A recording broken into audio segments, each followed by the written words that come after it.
Bonjour, je suis Céline, magnétiseuse, énergéticienne, maître Reiki et formatrice en magnétisme. Et aujourd'hui, je vais répondre à une question que m'on pose très régulièrement, que ce soit dans les commentaires ou même lors de mes formations, c'est est-ce que l'on doit se protéger lorsqu'on fait une séance de magnétisme?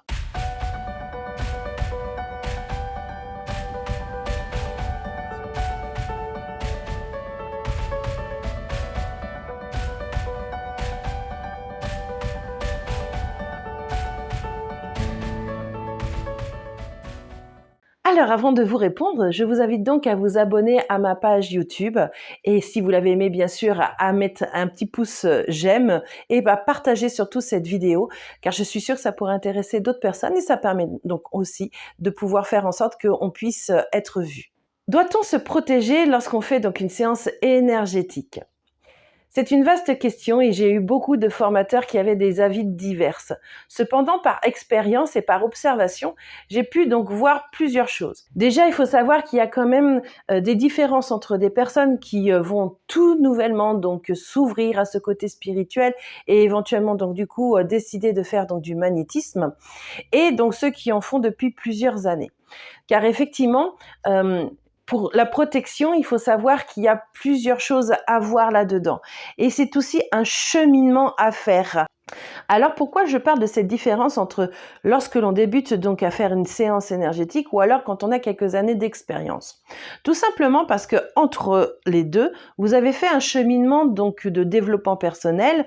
On peut dire du coup le mot spirituel, même si pour moi le mot spirituel n'est pas adéquat dans le sens où pour moi tout le monde est spirituel, même les personnes qui croient ne croient en rien. Et donc du coup, c'est plutôt cet éveil de vous-même. Donc il faut savoir qu'au début, quand on commence tout juste à s'éveiller, ou alors quand on commence tout juste à vouloir faire donc des séances de magnétisme, oui, il est important de pouvoir se protéger. Se protéger pourquoi? Parce qu'il y a donc des énergies qu'on appelle des charges négatives qui sont donc sur chaque personne. Et en fait, il arrive des fois où, quand on fait une séance, par exemple, de magnétisme, qu'on voit une personne, il se trouve qu'elle a des blessures que nous pouvons avoir. Et en particulier, au départ, on peut avoir aussi une sorte d'empathie, ce qui fait que non seulement on va vouloir aider les autres, mais en plus, on va vouloir prendre la charge. Donc, ce qui veut dire que énergétiquement, eh bien, on peut récupérer des énergies de l'autre personne parce qu'on aura les mêmes blessures, donc les mêmes failles éventuellement ou fissures. D'où l'importance, quand on peut éventuellement avoir des blessures communes avec une personne qu'on vient voir, de pouvoir déjà dans un premier temps, avant de la voir, de se nettoyer et bien sûr de se protéger.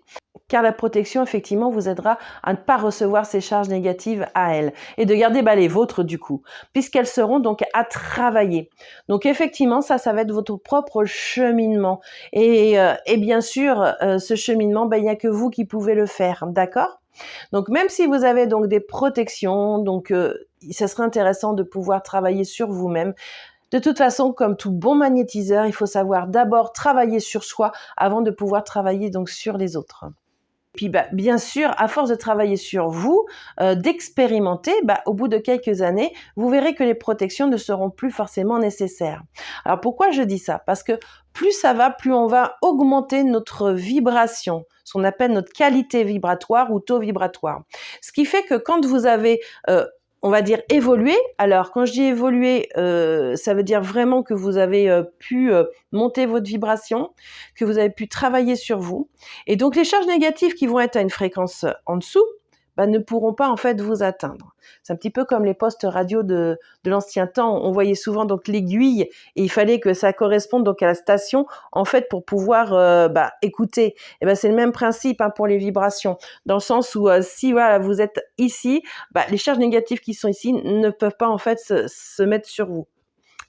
Par contre, il faut savoir que comme tout humain, on peut avoir des hauts et des bas. Et c'est pour ça que quand je parle d'avoir de l'expérience, on n'aura plus besoin donc de se protéger ou presque. Parce que même de très bons magnétiseurs, ce sont aussi des humains. Et il faut savoir qu'il y a des périodes où on peut être pas bien et des périodes où bien sûr on va être donc au summum. Eh bien, pendant les périodes où on n'est pas bien, eh bien, il faut quand même avoir cette humilité de se dire, bah là, je vais peut-être reprendre les exercices de base de protection et de nettoyage, donc pour pouvoir effectivement me sentir au mieux si je fais donc une séance de magnétisme. Alors effectivement, moi de toute façon, je propose souvent que si on est fatigué, si on est malade, bien sûr, eh bien on ne fait pas de séance de magnétisme.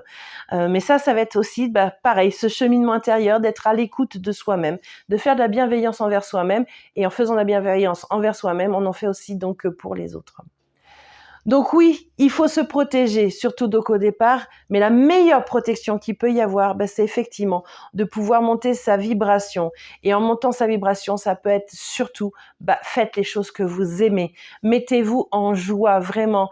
Et plus vous serez en joie, et plus vous verrez que, effectivement, il y aura de moins en moins de choses qui pourront vous atteindre. Alors, comment faire? Eh bien, vous pouvez lire des livres, bien sûr, vous pouvez voir des films aussi qui sont super intéressants.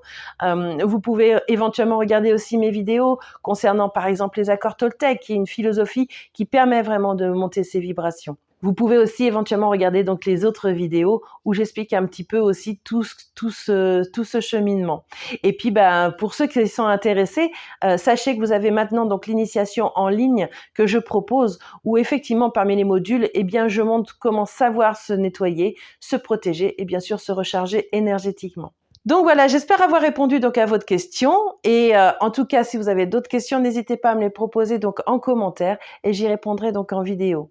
En attendant, je vous souhaite une excellente journée ou une excellente soirée selon le moment où vous verrez cette vidéo, et je vous dis donc à très bientôt.